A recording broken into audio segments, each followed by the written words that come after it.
This is a dope shirt. This is the first shirt in the book. This is a really famous shirt. This is a pretty iconic shirt. King of Rock, this is from 85, from 86 or 87. Classic Beastie Boys 87 shirts. Here's a Jazzy Jeff. This glows in the dark. This is my De La Soul t-shirt. This is a really good shirt.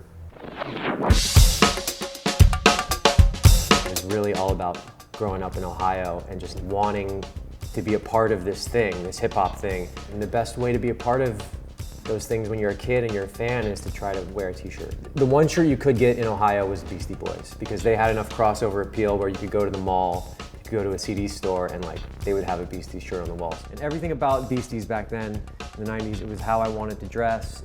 Those guys were like the blueprint for exactly how I wanted to look.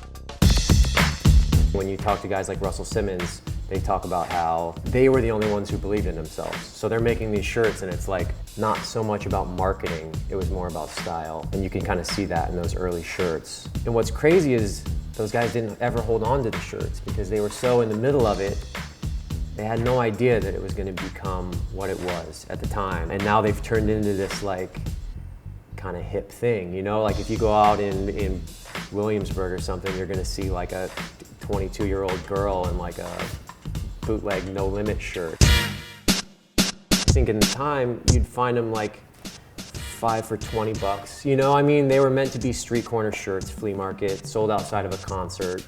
What's great about them is you can see all the acts that were on the tour. So you can check like a Def Jam tour from 87 and see like, oh, in this city, it was Eric B. and Rakim, LL, Houdini, whoever, you know? I think all collectors, or for most of them, it goes back to some point in your childhood where you just like wanted something so bad you could taste it and you just couldn't have it.